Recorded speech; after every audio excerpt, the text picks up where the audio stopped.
You know what FOMO means, the fear of missing out. By 2025, a new acronym was forming.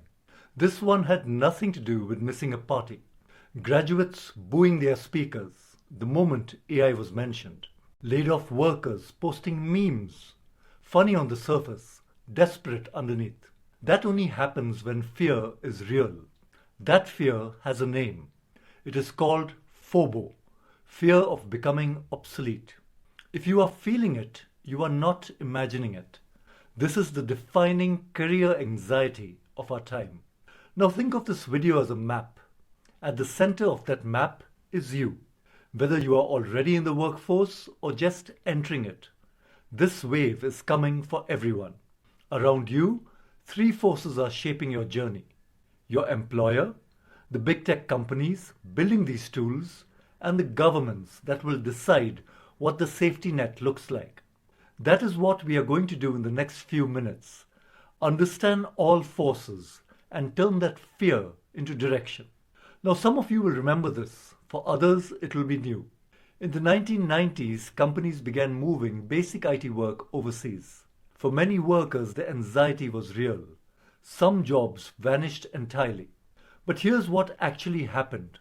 The workforce adapted. Displaced workers moved into roles requiring judgment, relationships, and strategic thinking.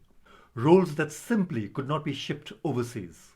The job market did not shrink, it transformed. Workers adapted then. This time the questions are pace and reach. AI is moving faster, much faster. And where outsourcing targeted specific industries, AI is reaching into every profession at every level. This has created real friction. Your employer wants you to adopt AI and adopt it fast. But you are asking a reasonable question.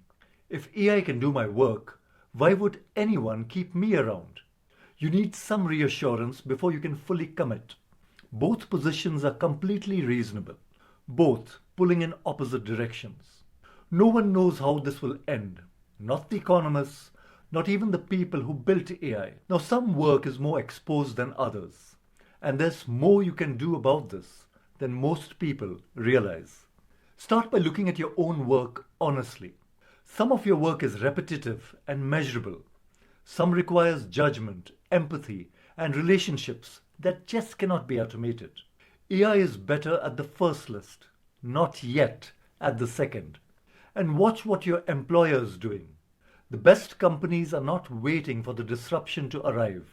Singapore's DBS Bank, for example, moved customer services staff into sales roles, training people before the wave hit, not after.